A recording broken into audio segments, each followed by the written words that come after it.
Salut à tous et bienvenue sur le live de Paris United. Donc là, on va faire un live pour ceux qui sont déjà là. Donc là, j'attends Simonet. On attend Simonet Rivera. Alors, avant qu'il arrive, je vais juste vous donner un peu le menu. On va d'abord parler de Mauro Icardi, de son arrivée et de sa signature définitive, évidemment. Et on va aussi aborder les autres pistes de Leonardo en Italie. Donc on profitera de la présence de Simonet pour voir ce qu'on a en commun comme info et on vous dira tout ça. Et on finira par la reprise de la Serie A. Il va nous en toucher un mot, dans quelles conditions, etc. Donc voilà. Alors, hop, pardon, moi je suis pas très, j'ai pas trop l'habitude de faire des lives sur Insta, pardonnez-moi. On va essayer d'appeler Simonet.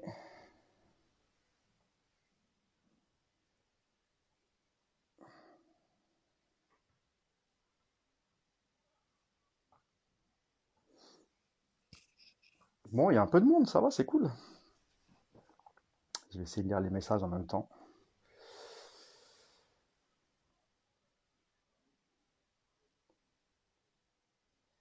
Bon, bah c'est cool, ça fait un peu de monde. Alors, Simonet, tu es où?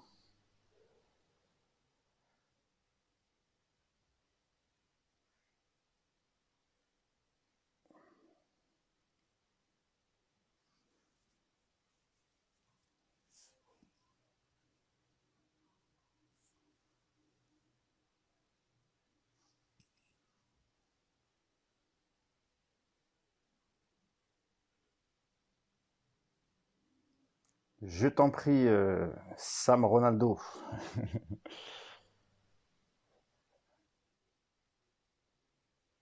Oui, on va parler de Milinkovic-Savic. On va vous expliquer ce qui se passe. Pour Tonali, nous, on avait déjà fait un papier pendant le mercato de l'été dernier, avant la reprise de la saison, pour vous expliquer que Tonali, c'était très, très, très compliqué. Ah, Simone est là.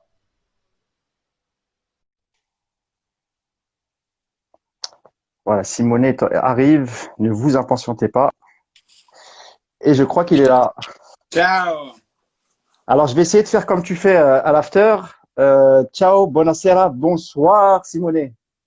Ouais, c'est ça. Après, c'est l'après-midi encore, avec les journées qui deviennent plus Ouais, longues.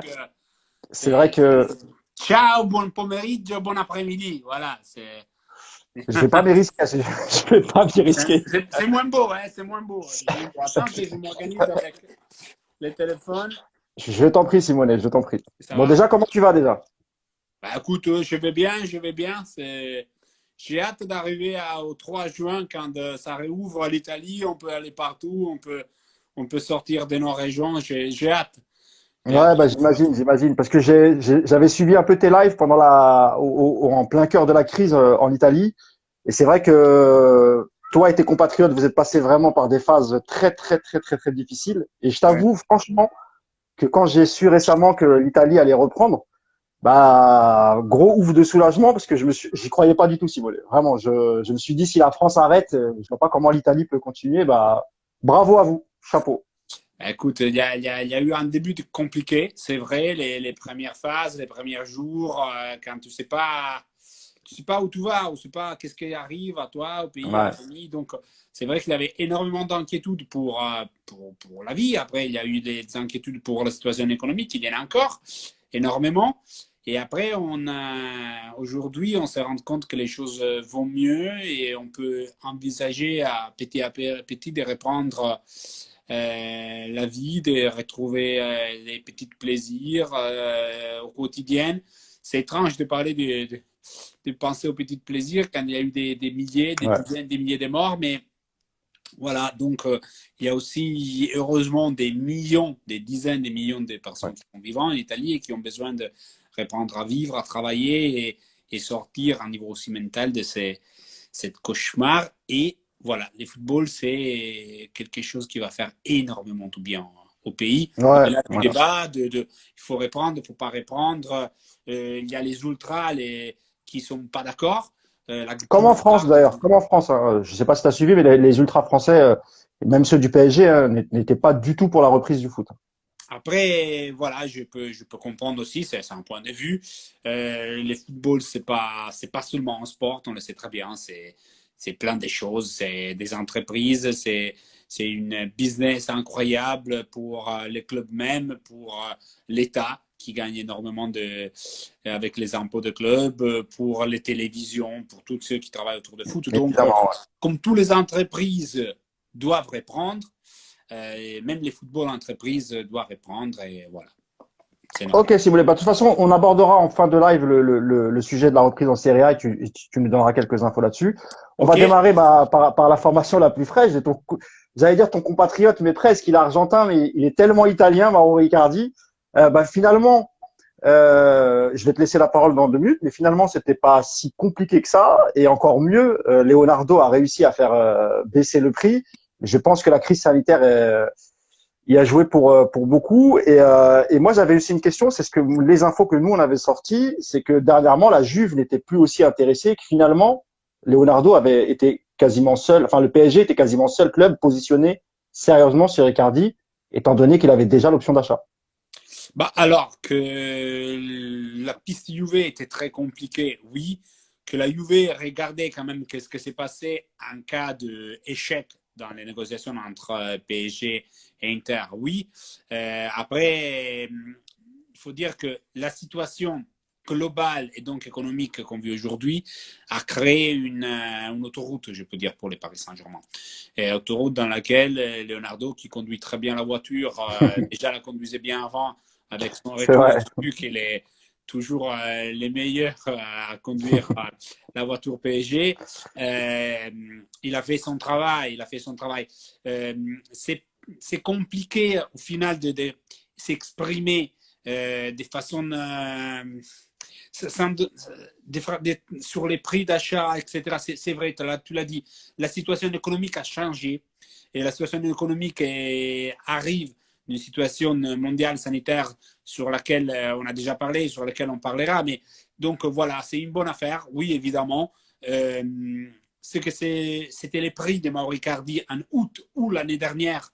C'est Il ça. n'y a plus rien à voir avec ce qui s'est passé aujourd'hui. L'Inter voulait les vendre à tout prix. L'Inter ne considérait plus les joueurs qui comme partie du projet. Et Leonardo savait ça et avec ses relations, avec sa connaissance du football et avec son savoir-faire, il a sorti une bonne offre pour l'Inter qui a accepté. Et je peux dire que tout le monde est content aujourd'hui. Il n'y a pas quelqu'un qui a gagné ou qui a perdu dans cette histoire. Il faut Et d'ailleurs rappeler que l'Inter a acheté Marocardi à 6 ans pour entre 13 et 15 millions d'euros, il me semble. Hein. C'est ça, Simone. Hein. Donc, effectivement, il y en a au 2013, minimum oui, en 30, 2013, 2013, voilà. Ouais. il achète pour 13 millions et avec des bonus, etc. Mais pour l'Inter, c'est un plus-value presque total. C'est un plus-value Exactement. presque total. Donc, pour les caisses du club, c'est très bien. Et je t'entendais avant parler d'un certain joueur qui est Tonali. Et je peux te dire que l'Inter va, je ne dis pas 100% prendre Tonali, mais cet argent, ça va être important pour investir sur Tonali et pour s'arracher celui qui, pour moi, c'est le meilleur jeune italien au milieu de terrain et c'est lui qui va nous donner du plaisir aux amoureux du football et du football C'est italien vrai. pour plusieurs années dans l'avenir.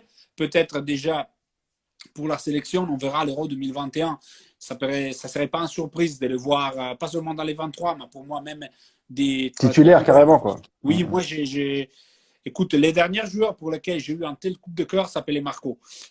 Donc, Il n'y a pas de secret, Simone.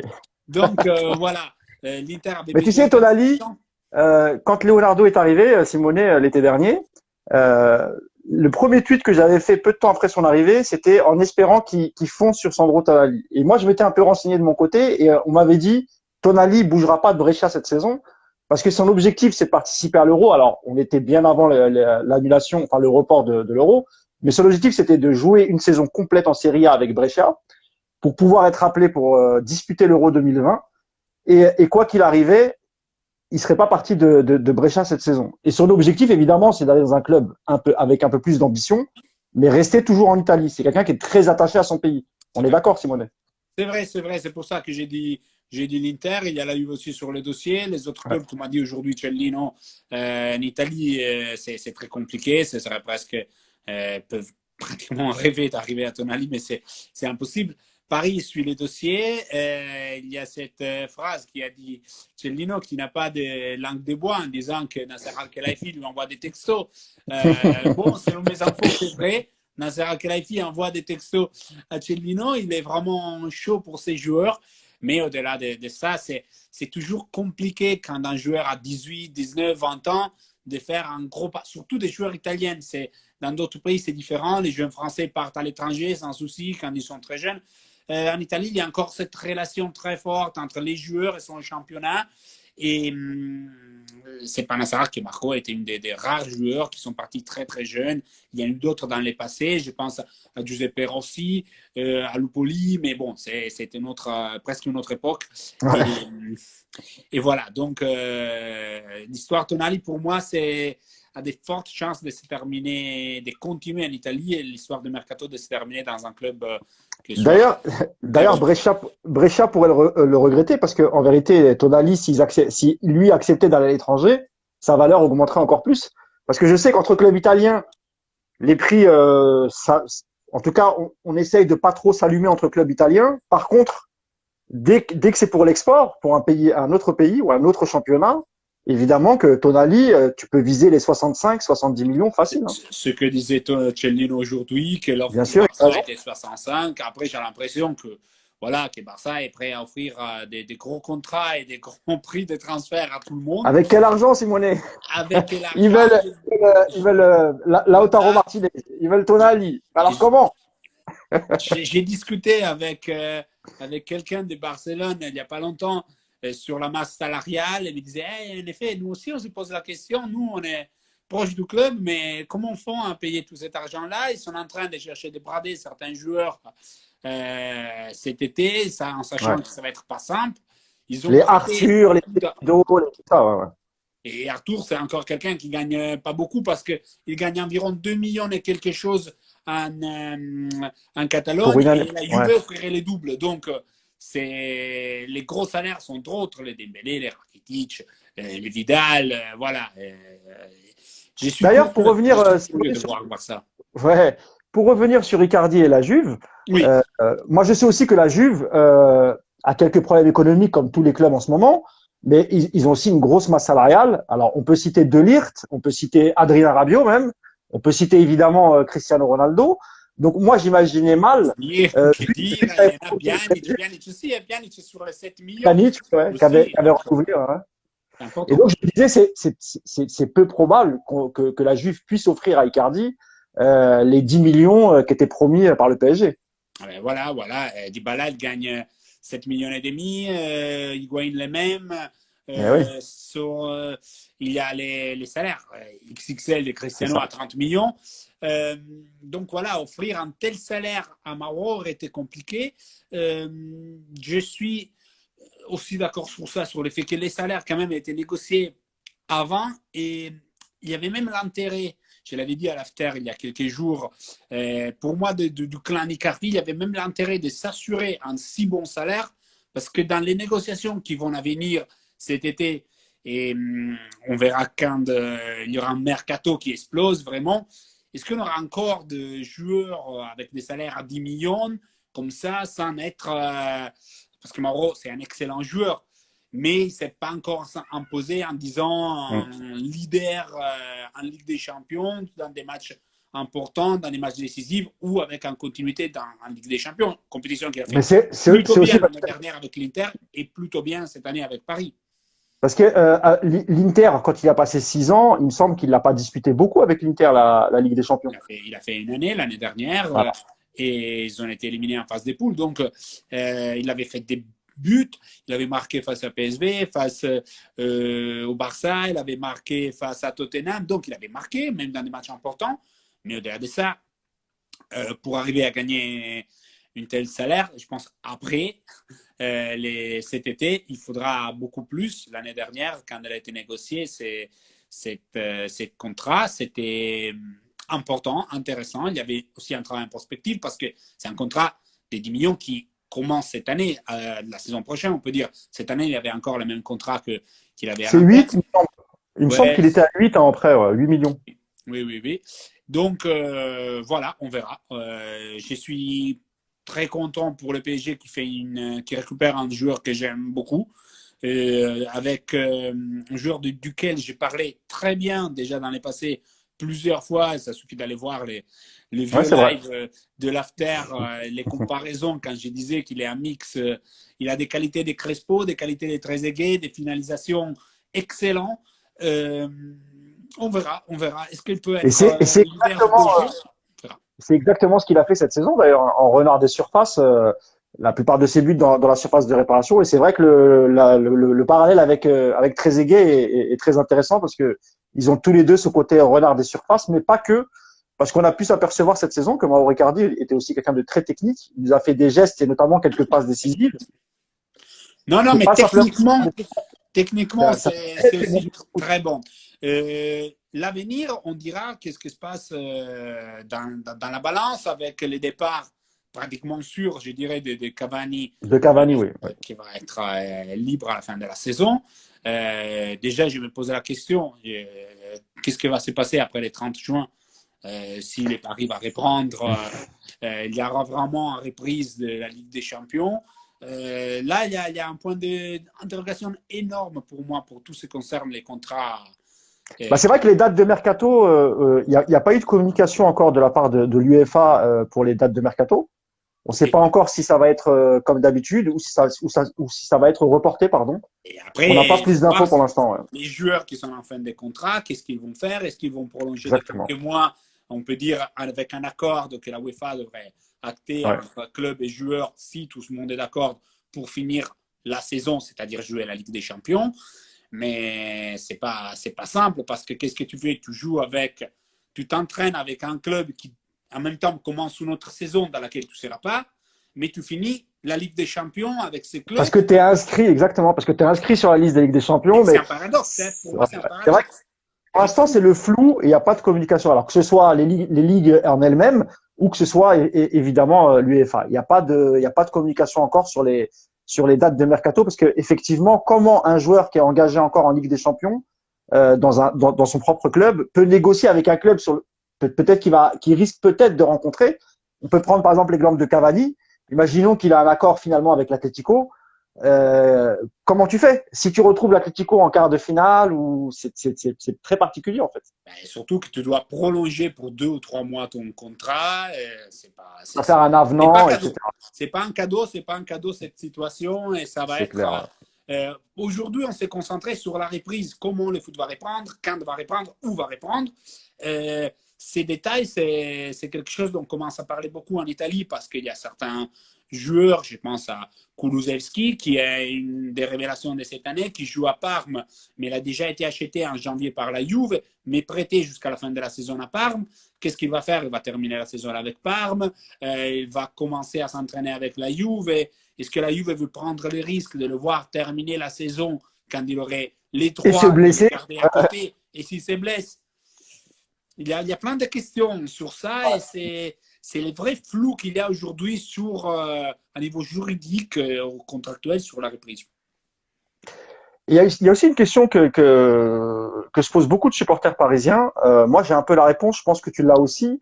C'est quid de la mauvaise relation vers la fin avec Thomas Tuchel. Alors, même si Tuchel n'a pas encore été conforté officiellement par le club pour ça, il a prolongé. Hein. Ils ont levé la dernière année en option, donc il a un contrat jusqu'en 2021.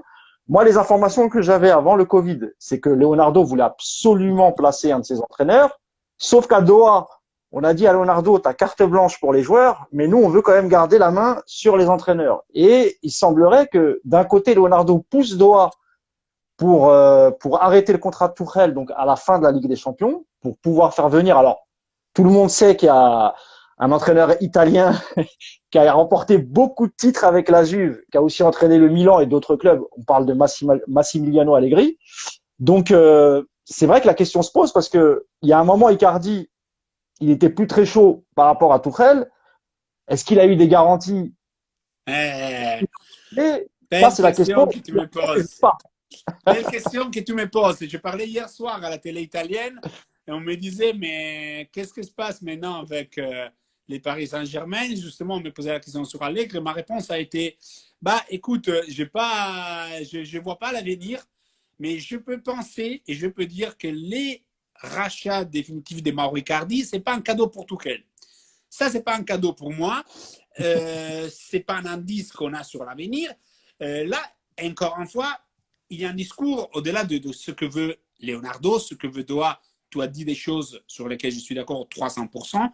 Il y a un discours de timing. Si le Paris arrive à jouer, bah, va jouer quand même les quarts de finale, sûrement. Donc, Bien sûr, ouais. 8, 10, 11, 12, attends, les 8, il y aura le retour de 8e. Après, donc, je sais pas, moitié des août. Moitié des août, tu es engagé en quart de finale. Si le Paris Saint-Germain est éliminé et 3 jours plus tard, tu commences la saison de Ligue 1, comment tu peux changer un entraîneur C'est quand ça la qui est bizarre, voilà. préparation a été faite par un autre? Exactement. Je trouve que ce serait très compliqué. Je trouve que ce serait plus logique dans certains côtés de les changer tout de suite, chose que, selon mes informations, n'arrivera pas. Moi aussi. Parce que Tuchel devrait commencer la saison. Donc, la question qu'on peut se poser, c'est quand un entraîneur, qu'il soit Allegri, qu'il soit Pochettino, qu'il soit n'importe qui libre, quand un entraîneur peut attendre, jusqu'à quand peut attendre pour voir quel est son avenir. Parce que les saisons, très bien, vont commencer tard partout. En Italie, on part de début octobre ou moitié septembre, on verra pour répondre à la saison. En septembre, c'est ça. Donc, un entraîneur attend la fin de la saison actuelle en Italie, en Allemagne, en Angleterre, en Espagne, attend la Ligue des Champions et après va penser, va voir les offres qui arrivent et penser au projet suivant. Sauf qu'en Ligue 1, la saison est déjà commencée. Sauf qu'en Ligue 1, tu as déjà un mercato qui a été sûrement fait pour notre entraîneur ou pas, parce que Tuchel aura quand même quelques mots à dire ou cherchera de dire quelques mots. On va voir jusqu'à quel point il sera écouté et satisfait. Parce qu'il a été écouté l'été dernier. Faut dire que Leonardo était très sage, même si je sais qu'il y avait des joueurs, il n'était pas du tout chaud pour les prendre, il les a quand même pris, pas de problème. Mais c'était aussi en disant, voilà, Thomas, tu m'as demandé ces joueurs, tu les as. Maintenant, il faut des résultats. Donc, je pense que voilà, moi, après, sur les résultats, est-ce qu'on peut vraiment, sur les résultats bruts, on peut dire de façon concrète, il a été sacré champion, il aurait gagné quand même les championnats, mais dans un oui, bien championnat sûr. qui n'est pas terminé. Il est arrivé en quart de finale, il est arrivé dans les 2 finales de les 2 coupes. On va voir s'ils seront joués ou pas. Donc, sur les résultats, il n'y a pas grand-chose à dire. Sur la façon d'arriver au résultat, sur le management, Sur le jeu, sur si la vous voulez. relation, il y aurait beaucoup de choses à... Sur le management et sur le jeu produit par l'équipe. Je sais que c'est ces deux questions, enfin, ces deux éléments dont Leonardo regarde ça de près et qui n'est pas toujours forcément d'accord avec ce que fait Thomas Tuchel. Ben voilà. Leonardo, on se souvient que c'était l'entraîneur du 4-2 Fantasy, comme on l'appelait en Italie, qui c'était un entraîneur qui aimait les jeux hyper offensifs, parfois déséquilibrés, mais c'était, moi je te dis, moi j'adorais Leonardo en tant qu'entraîneur. Moi je les adorais. Mon plus grand regret au PSG, c'est de ne pas avoir vu Leonardo l'entraîner. Je sais que je pense que lui, il voulait. d'accord avec moi, hein, mais moi j'aurais kiffé énormément Leonardo entraîneur au PSG, ça aurait été magnifique. C'est si déséquilibré que Bielsa. Il a un côté, pour moi, il a un côté vraiment du jeu, C'est vrai. jeu totalement offensif.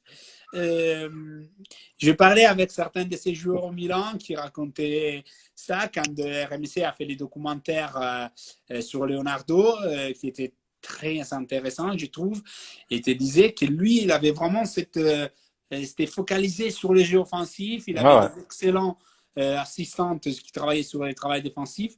Mais pour lui, la partie milieu de terrain, attaque, c'était la partie plus importante. Voilà, c'est beau. Voilà, c'est toujours Bon, un petit regret. Léo, on sait jamais hein, si on sait jamais si ne dis pas ça.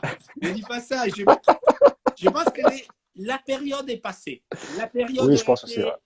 avant Laurent Blanc. Je pense que maintenant, il a il a mis définitivement le costume de dirigeant et je Voilà, pense je pense que même dans son esprit, sa carrière d'entraîneur est derrière lui maintenant. je Mais de suis toute d'accord. façon, moi, je le trouve quand même meilleur dirigeant Mais qu'entraîneur, même oui, si j'ai pas trop suivi à l'époque où il était, où il a fait le mais il Milan. avait un côté de folie, Leonardo, en tant qu'entraîneur dans son jeu. Il a gagné la Coupe d'Italie avec l'Inter, il est arrivé troisième avec Milan, donc il avait eu quand même des résultats. Je trouve que dans un club qui ne soit pas le club turc où il est passé, il est terminé sa carrière, sa dernière Ouais, partie ça c'était particulier, ça. C'était. d'entraîneur. Voilà, je trouve que le voir dans un autre contexte, comme celui de Paris ou dans un autre club, ça aurait été hyper intéressant, vraiment presque Bah, sexy. ouais, il aurait eu un autre effectif déjà. Et bon, je pense que pour la Ligue 1, je pense que ça aurait été bon. Ce qui aurait été intéressant de le voir sur un banc en Ligue des Champions. Là, Voilà. effectivement, comment il prépare son équipe, comment il prépare les matchs. Ça aurait été Et après, intéressant de c'est le voir. quelqu'un Mais qui crée des relations, c'est quelqu'un qui, à niveau humain, s'il doit dire les choses, il les dit, il regarde direct dans les yeux. Euh, c'est aussi pour ça que j'aime bien les managements de Leonardo. On ne va pas parler une heure de Leonardo, mais non, j'ai toujours aimé son management. Il y a eu d'autres directeurs au Paris Saint-Germain qui avaient un management un peu plus compliqué, on peut dire, qui était moins direct, qui savait moins parler bah aux juste hommes. celui qui l'a remplacé. Hein. Antero, il était pas. Et même si c'était un bon mec, Antero, c'est un mec souriant, blagueur, un peu comme Léo. Mais c'est vrai que dans la façon de manager, en tout cas dans la communication, c'est pas du tout pareil. Leonardo, comme tu le dis, il a toujours été direct. C'est quelqu'un qui va devant la presse et qui répond aux questions, ce que n'a jamais fait Antero en 2 ans, par exemple, et ce que ne faisait pas Létang à l'époque, ou même Kluivert, même si le rôle de Kluivert, c'était pas vraiment le même. Mais en termes de com, Leonardo, c'est du 10 sur 10. Après, je sais qu'à l'intérieur du PSG, c'est quelqu'un qui est très craint, Leonardo, parce qu'il gère tout, il s'occupe de tout et il veut avoir un œil sur tout. Donc, je sais qu'il a mis sa patte et que la moindre chose doit passer par Leonardo. Et après, Antero mettait sa patte, mais en mettant 3000 personnes qui travaillaient pour lui partout. Hein. Oui, c'est vrai. Leonardo Ouais. préfère être lui à contrôler ça, mais moi, je préfère ça au management Bien sûr, oui, d'Antero. oui, tu as C'est raison. mon point de vue. Hein, et Tu as raison. Il y avait d'autres sujets que je voulais aborder. Alors, vas-y. on a parlé un peu d'Icardi, on a parlé d'Allegri et de Tuchel, on a parlé un peu de Tonali. Bon, Tonali, c'est réglé, on sait qu'il viendra pas. Alors, il y a d'autres rumeurs qui viennent d'Italie, enfin, des rumeurs d'intérêt de Leonardo pour des joueurs qui évoluent en Italie. Ouais. Je Donc, ne sais pas s'il vient d'Italie, hein, parce que quand même, même en France, c'est moi, je suis trop. la personne qui travaille avec ces deux joueurs est très connue et très proche. Donc, je pense qu'elle peut faire passer bien ces messages même. Ah oui, quand je disais, en fait, je me suis pas exprimé, je disais qu'il y a un intérêt de Leonardo pour des joueurs qui viennent d'Italie. Mais les Exact. informations, elles sont de partout et même en France. Même nous, on a parlé de Pellegrini, par exemple, de la Roma pour le milieu de terrain. Mais là, je sais qu'il y a beaucoup de gens qui nous attendent sur SMS, Sergei Milinkovic-Savic et son compatriote Maruzic, c'est comme ça qu'on dit, Ouais. le latéral droit de la Roma. Exact. Alors, de ce que je Et sais, là, Lazio. voilà, de la Lazio, pardon. De ce que je sais sur Attention, le, hein, parce que là, c'est derby. Hein, tu dis une chose pour pardon, l'autre. Tu ne vas excusez-moi, pas te faire des amis là-bas. Hein. ouais, ouais, je demande pardon aux tifosi de la Lazio et de la Roma. Voilà, c'est la Lazio de Rome, pardon. Et je disais donc que Savic au PSG, on le connaît hein, depuis, comment il s'appelle, Antero Henrique dont on vient de parler, a tenté le coup il y a quelques années. C'est un nom qui est souvent revenu. Alors, même si son agent c'est Mateja Kezman, bon, je sais que celui qui gère au-dessus c'est quand même Fali Ramadani. Pareil d'ailleurs pour comment il s'appelle Alors, le milieu de la Juve, ah, Pjanic. Pjanic, pardon, j'avais oublié son nom. Voilà. Pjanic et aussi Koulibaly qui évolue à Naples. Là, il y a des rumeurs qui reviennent. Alors, le prix de Savic était quand même très élevé. Le président Lolito, c'est ça, Lotito. Lolito, avait fixé un prix qui était pas loin des 100 millions il y a encore quelques mois. C'était redescendu aux alentours des 80. Aujourd'hui, il y a des médias qui sortent en disant que ça pourrait se faire pareil, un peu comme Icardi à cause de la crise du Covid, que ça pourrait descendre à 60, 65. Et pourquoi pas faire un package, mais ça date depuis 3, 4 mois, avec le latéral droit, Marounic. Marozic, pardon. Donc, Alors, qu'est-ce que tu en penses, toi, Simone, de tout ça? Alors, on part par les joueurs. Pour ceux qui suivent l'after, je pense depuis 2 ans, voire 3, je parle de Milinkovic-Savic comme des meilleurs milieux de la Serie A. Je les mets régulièrement dans les chapeaux de milieu de terrain, je les mets Ouais. régulièrement dans les chapeaux 1. Parce que pour moi, c'est un milieu qui fait changer les choses.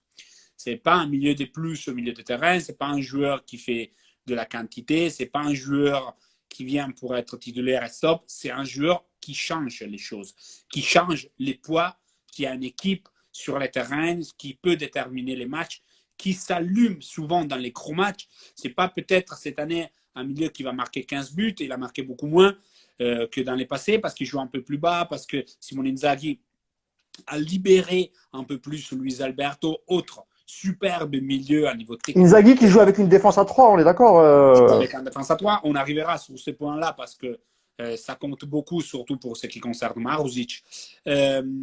Donc, il a un côté, il est capable de jouer dans les 3 du milieu, il est capable de jouer un peu plus haut, presque numéro 10. C'est pas devant la défense. Quand je dis dans les 3 du milieu, je dis Angel Ayer. Il y a Lucas Leiva qui joue devant la défense, voire Catalde qui peut jouer à la Lazio. Mais cette année, je le trouve beaucoup plus engagé aussi dans un travail défensif, comme je disais, pour libérer Luis Alberto. Mais pour moi, Milinkovic, c'est un joueur qui, tu les mets dans une équipe, les poids, soit physiques, parce que c'est un grand gabarit, mais un touche de balle incroyable, une qualité, les poids de cette équipe changent. C'est d'ailleurs ce que recherche Leonardo. Il a demandé de la taille au milieu de terrain et c'est pour ça aussi qu'il cible Milinkovic-Savic. C'est déterminant. Pour moi, c'est un joueur qui détermine. Je l'ai dit souvent, les derniers joueurs que j'ai vus tellement être déterminant et changer visage à son équipe à niveau physique et technique en Serie A, c'était Paul Pogba à la Juve. Il n'y avait pas aussi Barella quand il arrivait à l'Inter, non? Ça t'a pas trouvé Oui, mais c'est un autre physique. Bah, c'est pas les mêmes profils, hein. C'est pas les mêmes profils, hein, évidemment. C'est un autre profil. C'est un joueur qui travaille beaucoup, Barella, qui est très explosif, qui physiquement, oui, il lutte, il est fort, mais il est plus petit. Ouais. Milinkovic, pour moi, c'est vraiment les joueurs qui même effrayent les adversaires. Et en plus, quand je dis il s'allume, il s'excite un peu dans les gros matchs, il marque face à la Juve en championnat, il marque face à l'Inter dans les matchs décisifs, là où l'Inter est un peu sorti dans la course au titre et la Lazio s'est lancé. Il marque en finale des Supercoupes face à la Juve. C'est un mec qui cette année marque peu. Dans les gros matchs, il est là. Dans les gros matchs, il est toujours là. Et c'est un joueur comme il y en a très peu.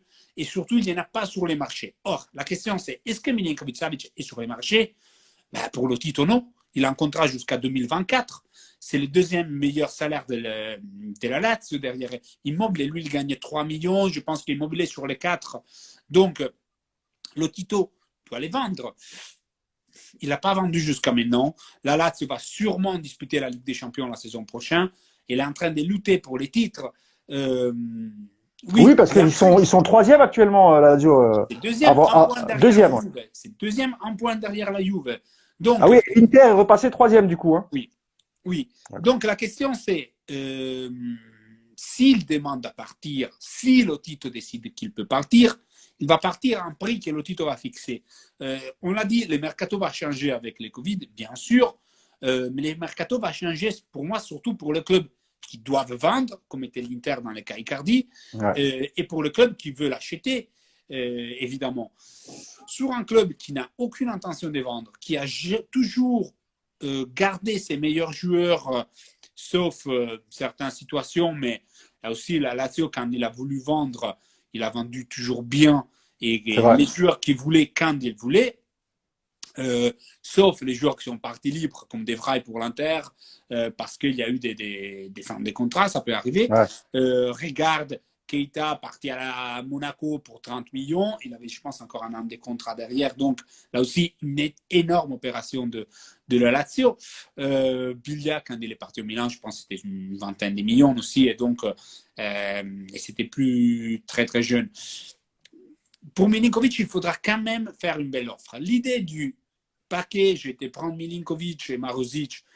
Ils sont très potes, hein, c'est ça, ils sont très potes. Oui, ça peut être une idée, ça peut être aussi pour faire un prix complétif. Maruzic, quand je vois qu'il est évalué 20 millions, c'est un peu trop. C'est-à-dire, Maruzic, c'est un joueur qui a été acheté il y a 3 ans pour 6,5 millions à Ostende, qui fait des bonnes saisons.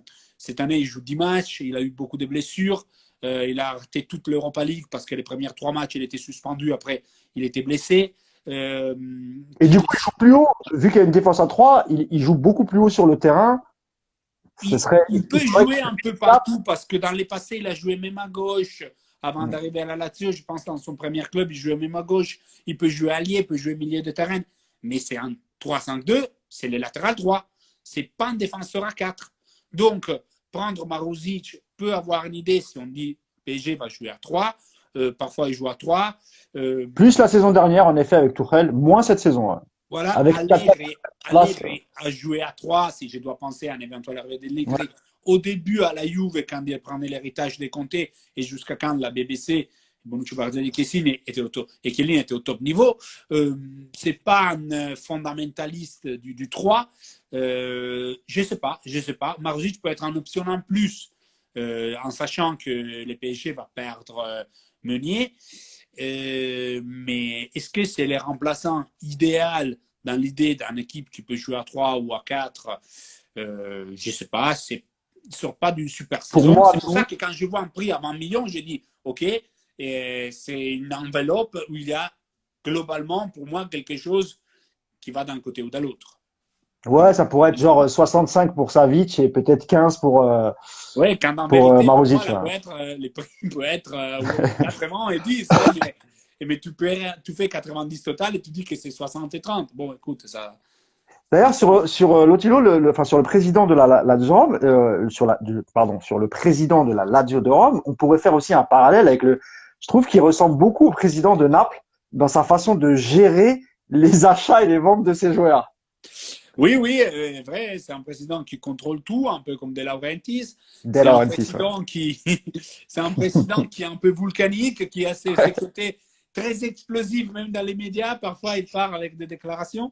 C'est un président qui aujourd'hui, il est en guerre ouverte, on peut dire, avec un parti du monde du foot italien, parce que lui, il a beaucoup de pouvoir, même en fédération, à la Ligue. Ah, Euh, c'est le Olas italien alors.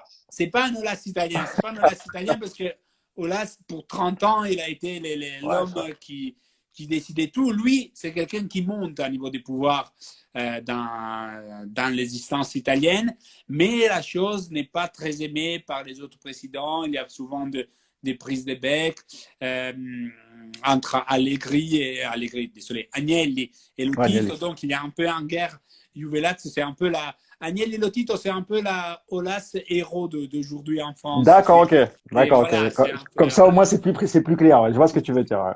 Parce que pareil, je parlais de Laurentiis parce que quand il veut retenir ses joueurs, il sait faire. On se rappelle du cas Alan que le PSG voulait absolument faire. Il s'était mis d'accord avec les joueurs, etc. Même Aujourd'hui, on parle beaucoup de Koulibaly, Koulibaly. au final, il n'est jamais parti. Hein. Il est Exactement, toujours là. exactement. C'est ça. Et j'allais te parler de Koulibaly justement parce que nous, dès l'été dernier, on avait dit franchement, on avait dit aux supporters parisiens, ne rêvez pas trop sur Koulibaly, ça va être très très très compliqué. Le prix c'est cher, très très cher. Et aujourd'hui, avec la crise sanitaire qu'on traverse, avec les problèmes économiques que peuvent avoir tous les clubs, que ce soit en Europe ou partout dans le monde, mettre 80 ou 90 millions sur un joueur, alors il a 29 ans, c'est vrai, c'est à peu près l'âge. Je crois que Thiago Silva, quand il arrive au PSG, il a 30 ans ou un peu moins de 30 ans et on Oui, voit la carrière peut-être. qu'il a fait. C'est pas un problème, Simonet, tu vois. Mais malgré tout, ça fait quand même une somme pour un joueur voilà, qui va avoir 29 ans et qui sort d'une saison plutôt moyenne, j'ai envie de te dire, hein, comparé à Oui, une celle de. saison qui a été compliquée par ses débuts, par on peut dire, la fatigue de la CAN. Donc, c'est sûr que Koulibaly est arrivé un peu avec un peu moins d'essence dans ses débuts de saison. Naples, quand même, on l'a retrouvé bien de cette deuxième partie de saison avec l'arrivée des Gattuso. Donc voilà, on verra. Là aussi, il ne faut pas faire des gros rêves pour Naples. Mais en théorie, il y a un huitième de finale à jouer en Ligue des Ouais. Champions en retour face au Barça ou sur les matchs allés. J'étais au stade, j'ai trouvé un Naples très bon défensivement. Ça ne faisait pas rêver, mais en face à Barça, ils ont très bien défendu en laissant une occasion au Barça qui marque un but. Donc, imagine la poisse totale pour les Ouais, c'est Napolitains. clair. Et, Et donc, on verra à la fin de saison. Naples fait une saison moyenne. Ils sont quand même en demi-finale des Coupes d'Italie avec l'avantage d'avoir gagné les matchs allés à Milan face à l'Inter. On attend les matchs retour pour la reprise de la saison. Naples peut même s'en sortir plutôt bien avec une finale des Coupes d'Italie, peut-être gagner un trophée et Koulibaly décider de rester. Les choses qu'on sait, c'est que Naples, pour l'instant, n'a pas intention de le brader. Là aussi, il pense que si le club le veut, il doit payer très cher. Tu as fait une belle comparaison, le titre de Laurentiis. On verra bien. Je pense que c'est plus simple de voir partir Alan, mais aujourd'hui, les envies du Paris Saint-Germain sont différentes sur lui. Et Ah oui, là, je pense que il n'y aura pas de transfert à Paris. On parle plutôt de l'Angleterre. On verra bien. je Mais pense que le train, il est passé pour Alan. Ça aurait pu se faire peut-être l'année dernière, où il y a peut-être 18 mois.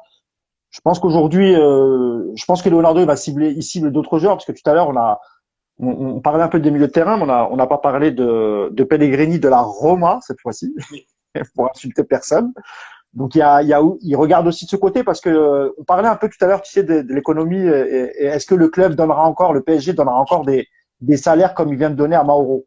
Moi, je pense que non. Là, tu avais déjà négocié la saison dernière, donc effectivement, et le prix, les numéros 9 sur le marché, il n'y en a pas énormément. Donc ça reste une super affaire. Pour le reste, je vois mal le PSG faire des gros transferts, tu sais, du style plus de 100 millions. Et je les vois plus aussi donner des gros salaires. Ouais, des Donc je gros pense que salaires pour des joueurs qui les méritent pas, entre qu'ils les guillemets. méritent pas, C'est-à-dire, évidemment, bien sûr. parce que dans les passés, on a vu des joueurs arriver à Paris avec un statut moyen et prendre des salaires très importants, hein, sans manquer de respect aux joueurs. Mais Krikoviak, quand il arrive, oui, il avait gagné des coupes avec Séville, mais prendre tout de suite un salaire très important, je pense qu'à l'époque, il prenait même plus que Verratti. Bah, je crois qu'il est à 4 millions, qui est énorme pour lui. Et d'ailleurs, il me semble que Choupo-Moting n'est pas loin de ça non plus, hein, tu vois. Donc tu as raison. Draxler aussi arrive avec un super contrat. Il y a eu des erreurs, Bien sûr, bien sûr, bien dans sûr. le passé. Et quand Et je même la parle, Saladiara, si on remonte un peu plus loin, bon, il l'avait eu gratuit, mais il avait filé un salaire énorme, tu vois. Donc, mais je pense qu'en parlant des joueurs gratuits, tu connais mieux que moi, mais même Herrera prend un plutôt gros salaire. mais tu sais que Herrera, il est, alors normalement, il doit pas être loin. Il est entre 8 et 10. On n'a jamais réussi à avoir le chiffre exact, mais c'est de cet ordre-là, parce qu'il arrive gratuit. Même s'il prend une grosse prime à la signature, il y a quelques millions d'euros qu'il a quand même pris à la signature. Mais je pense qu'Herrera, il peut quitter le club même cet été, tu vois. Je pense que Leonardo, il y a des joueurs dont il se Après, séparera faut trouver sans un état point de d'âme. shoot. Hein. Il faut trouver un point de shoot avec Et les salaires avec le qu'ils même attendent. salaire. Exactement, tu as raison. Et ça, c'est Donc, un peu le piège des dirigeants parisiens qui filent des salaires énormes. Et puis après, tu es bloqué quand tu veux les faire sortir. Et ben, les clubs en face, ils sont intéressés, mais pas avec ce type de salaire. Et c'est difficile, par exemple, pour Draxler. Aujourd'hui, il lui reste un an. Quel intérêt aujourd'hui il a d'aller signer dans un club avec moins d'ambition que le PSG et avec un salaire moindre? Il a aucune raison de bouger, en fait. non, Il non, peut mais bien patienter sûr, un mais an, la question, tranquillement. c'est quel club s'intéresse vraiment à Oui, lui avec les saisons qu'il est en train de faire avec le PSG. On parlait des Choupo-Moting un peu pour. C'est pas un discours prioritaire, mais non, Choupo-Moting pas du aussi tout. en fin de contrat. Donc, Ouais. c'est un joueur en plus que le PSG se retrouve dans la situation de dire qu'est-ce qui se passe après les 30 juin si on joue la Ligue des Champions. C'est pas un joueur qui est titulaire, mais c'est un Il joueur n'est qui peut pas faire inscrit sur la partie des liste Simonet. 18.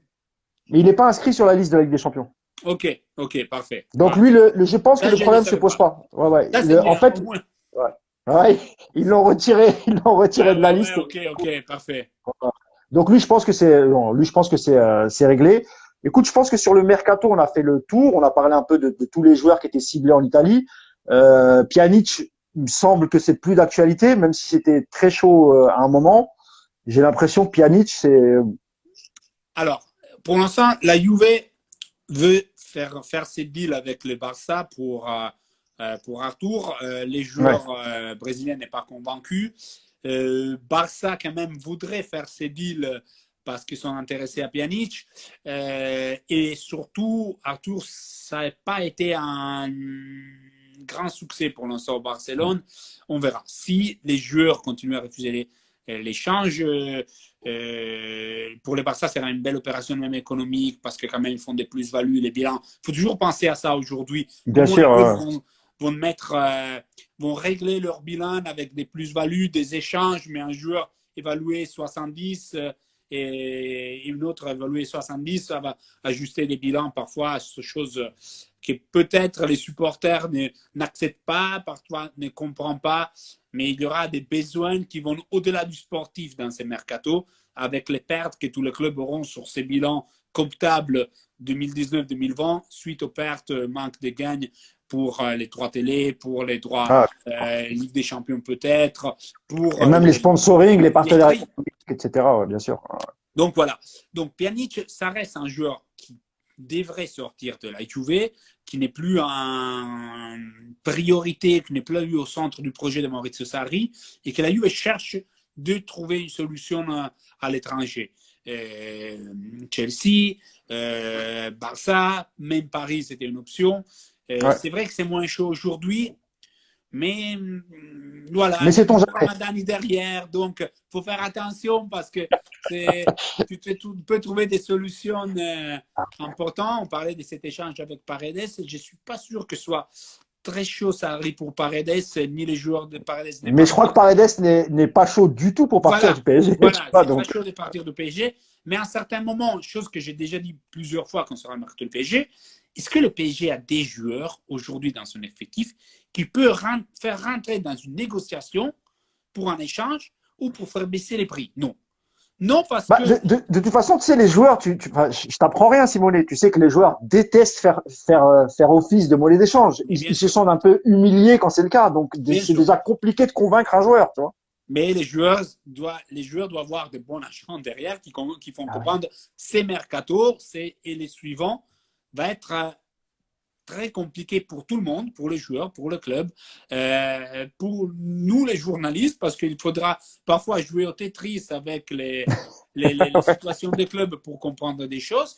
Et parfois, il faudra accepter d'aller dans un club en monnaie d'échange parce que les clubs ont besoin de ça, parce que les joueurs pour jouer ont besoin de ça, et parce que c'est la meilleure solution pour tout le monde. Ouais, non, c'est clair. J'avais aussi un autre joueur de la Juve, même s'il fait plus partie du PSG, mais on a entendu des rumeurs comme quoi la Juve voulait faire sortir aussi Adrien Rabiot dès la saison prochaine. Alors, est-ce que c'est un peu des fake news ou c'est vraiment d'actualité, ça, Simonet? Alors, je pense que la saison doit encore se terminer, mais à Oui, ce moment, exact. pour Adrien Rabiot, plusieurs situations n'ont pas été excellentes sur le terrain et dehors. Et cette histoire des entraînements, de son retour, on peut dire tardif, Un peu des tard. Ouais. entraînements, c'est rien de scandaleux, c'est rien de grave, mais quand même, quand tu as tous les autres joueurs qui sont rentrés avant, sauf Higuain, euh, et quand tu es les joueurs qui ont un niveau de déplacement géographique en voiture ou en avion, qu'est-ce que tu veux, tu es le plus proche des Tourins, Ah oui, là, c'est 1 heure d'avion, là. Il était dans le sud de la France, donc, c'est un peu étrange. Quand Cristiano, c'est les premières qui rentrent, je pense que ça doit être un exemple. Voilà. Lui, il n'était pas dans une situation excellente vu son dernier match face à Lyon. Il a été un peu entre les moins bons sur le terrain avec les autres, bien sûr, mais aussi un des plus ciblés par la presse italienne et pas seulement, ah, ça, ils l'ont pas. aussi par les supporters, pour son manque d'engagement, au moins c'est ce qui a été vu par les supporters et par la presse. C'est sûr, moi j'étais à Lyon, il n'a pas fait un bon match comme plusieurs joueurs de Voilà, la c'est Juve, sûr. mais c'est logique que sur un match si important, quand tu es choisi à la place de Blaise Matuidi, je pense que tu dois montrer un peu plus. À niveau d'envie, d'énergie, de tout, de tout. Tu dois montrer plus. Donc, il a quelque chose à se faire pardonner, pour moi. On verra. S'il finit bien la saison, il pourrait avoir, pour moi, logiquement, une autre chance de continuer. Si la Juve considère qu'ils ont fait une erreur de casting, ils vont trouver une solution avec lui, avec son entourage, avec son agent, qui est sa mère, on le sait bien. Mais on parle d'un joueur qui a un salaire énorme, 7 millions Ah, bien net sûr. par an, Ah ouais, on parlait tout à l'heure, ouais, bien sûr. pour lequel il n'y aura pas beaucoup de clubs en Europe prêt à faire un effort pour ça. On parlait avant C'est de clair. Mauro. Mauro, quand même, sort une saison, c'est un 9. Déjà, fait une saison à 20 buts en 31 matchs et en première partie de saison très aboutie. C'est un des Dans un nouveau meilleurs buteurs championnat, d'Europe depuis des années. ouais, c'est clair. Ouais. Et Adrien Rabiot, on est à moitié saison, un peu plus. Il a fait 0 but, 0 passe décisive. Il n'a pas fait des super matchs. Il est considéré un peu des moins bons achats de la saison en Serie A. Trouver un club où rebondir avec un tel salaire et qui peut faire un effort important au niveau économique pour faire une belle opération à la Juve, et quand même, la Juve ne veut pas les brader, même s'il est à prix libre. C'est un joueur qui est évalué Ouais, à ouais, 9 bien. 000 ans. Il a une valeur, il est jeune, c'est un jeune joueur, il a du talent, il a du Donc, potentiel en tout cas. c'est une situation compliquée. Je pense qu'il faudra trouver une solution, et j'espère que la solution sera les terrains à les donner avec des bonnes prestations en deuxième partie de saison. C'est ce qu'on lui souhaite. Et voilà, moi, je lui souhaite ça parce que il n'est pas encore arrivé à exprimer son potentiel qu'il a, qu'on a vu dans les passés à Paris avant la Sur fin. certains matchs au PSG, ouais. Ouais, Il y a un autre joueur il y a un autre joueur de la Juve, Simone, dont je voulais te parler, qui était exactement, très très proche de rejoindre le PSG l'hiver dernier. Alors, c'est un joueur que connaît bien Massimiliano Allegri, puisqu'il l'a eu au Milan AC. Du Milan AC, il le fait venir à la Juve. Et c'est vrai qu'à un moment, je me suis dit, attends, si vraiment Léo, il insiste pour un joueur qui, entre toi et moi, n'est pas non plus exceptionnel. Mais dis donc, encore un mercato qui Leonardo fait pour Allegri, alors. Hein, ah voilà, c'est ça. Moi, c'est ça. Je me dis, attends, il nous manque un homme. Il nous manque un homme. Les retours de Blaise Matuidi, vu que pour Massimiliano Allegri, Matuidi était le premier joueur à mettre sur le terrain, parce que c'était lui qui faisait tout à niveau de travail défensif. Si dans un mois, on voit qu'il y a des négociations pour un retour de Blaise Matuidi, on peut aller miser sur l'arrivée d'Allegri. C'est bon. Et Ibrahimovic aussi, alors. Écoute, ça c'est un peu plus compliqué, je pense. Ah, mais Deschelio, c'était vraiment, ouais, c'était une piste qui était très très sérieuse. Hein. C'était très très sérieuse. La Juve, un joueur comme Deschelio, fait là aussi une opération un peu économique, financière. Il est arrivé pour une dizaine de millions, si je ne me trompe pas, peut-être 15. Aujourd'hui, quelques années plus tard, il a 7, 8 millions à Milan. Je ne suis pas sûr des chiffres, de combien il est inscrit à Milan pour la Juve, mais si la Juve arrive à les vendre sur les 10-15 aussi, il fait une plus-value encore. Il faut toujours penser à ça dans les marchés actuels. Je l'ai dit, c'est ennuyant parfois. Ça fait faire des calculs, même au supporter, mais les clubs, surtout certains clubs italiens, auront besoin de faire des plus-values, donc à niveau comptable vraiment du bilan, pas seulement à niveau du prix de transfert. C'est un joueur qui peut dépanner. Pour moi, c'est un très bon joueur pour dépanner parce qu'il peut jouer à droite, peut jouer à gauche. Ouais. Il est pas extraordinaire, mais il n'est jamais vraiment mauvais pour moi. Il est fiable, c'est un joueur fiable. C'est un joueur fiable, c'est un joueur qui a travaillé avec des bons entraîneurs, qui travaille bien, dont personne ne se plaint. C'est un joueur qui dont jamais des soucis dans une vestiaire, dehors du vestiaire. C'est un bon joueur, c'est un bon soldat, comme on dit. On verra bien si c'est une option qui se réouvre. On a parlé même de lui pour l'Atlético, pour d'autres clubs en Europe. C'est un joueur suivi.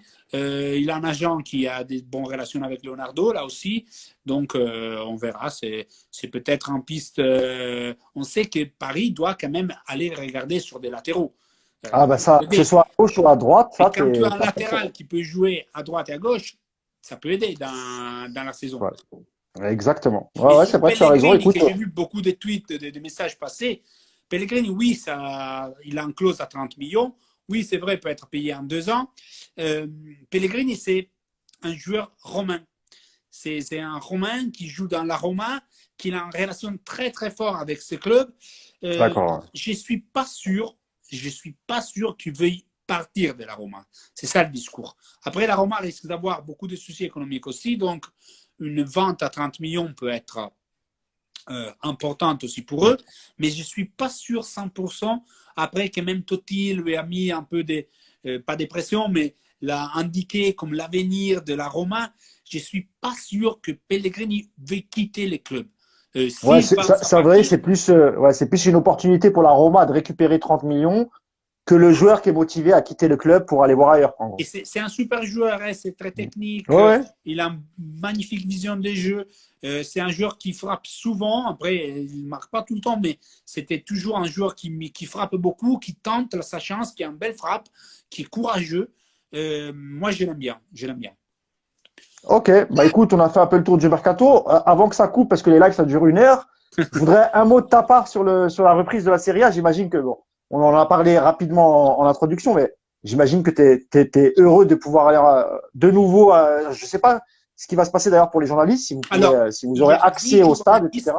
Alors, il y a 300 personnes qui peuvent rentrer au stade, Ok. entre tous les personnels, entre les joueurs et les staffs, les policiers, les SAMU, etc., les techniciennes, etc. Et en théorie, il y aura 10 journalistes qui peuvent rentrer. Ça va Ce être, qui est peu. qui est très peu, qui est très peu, surtout dans certains clubs comme la Juve, qui en a C'est ça. je ne sais pas combien. Ça va être la bagarre, Simonet. Bah écoute, 10 journalistes, je pense que ça va être un peu compliqué parce que je pense déjà aux journaux comme la Gazzetta dello Sport, tous les journaux plus importants, il y en a beaucoup de presse sportive en Italie. Ouais.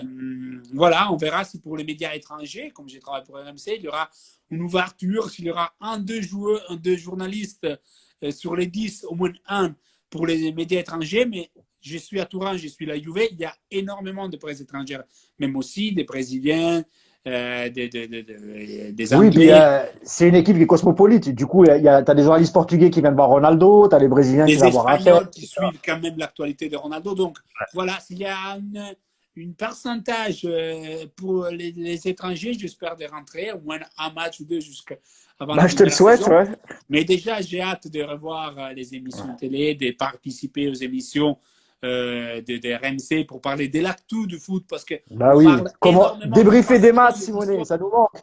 et de voir des matchs. Écoute, je suis devenu un passionné de Bundesliga. J'ai jamais regardé plus de 2 matchs dans une saison de Bundesliga. Là, je vois les matchs du vendredi, du samedi, du dimanche. Écoute, c'est. C'est la bouffée d'oxygène, Simonet. C'est la bouffée d'oxygène allemande. J'ai On a que ça. besoin du football. J'ai besoin du football, mon ami. J'ai besoin. Bah écoute, on en est tous là. En tout cas, moi, je te souhaite d'avoir ton accréditation pour le premier match. Tu peux nous rappeler le premier match en Italie, ça va être de la Alors, Coupe. il y Ah, aura la demi-finale des Coupes d'Italie qui doit être 13 et 14 juin. La finale des Coupes d'Italie, bam, tout de suite les 17. Donc, tu peux rappeler les demi-finalistes? alors, il y a Juve Milan, parce qu'il y a Ok, toujours eu des matchs aller, et match aller et match retour. À l'aller, ok. Milan-Juve s'est terminé en partout à Milan. Et il y a eu Naples-Inter, match retour. À l'aller, Ah, bah c'est Inter deux, Naples 0. c'est Oui. deux super matchs pour la reprise, Et alors c'est après, il y a cool. la finale les 17. Et après, on reprend les week-ends, donc les 20, avec les matchs en retard de la 25e journée, 4 matchs en retard. Il y a Torino-Parma, Inter-Sampdoria, Atalanta-Sassuolo. Les quatrièmes, je ne me souviens pas, mais bon, on commence avec ça. Et après, il y a les journées qui restent. Il y a 12 journées encore, donc c'est long la saison en Italie.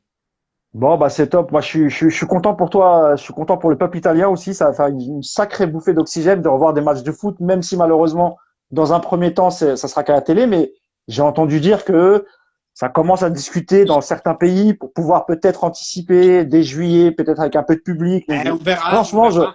On verra. j'espère que ça va être le cas. Aujourd'hui, on parlait même que si c'est ouvert pour le public, de faire un tirage à sort entre les abonnés pour voir qui est Ouais, combien.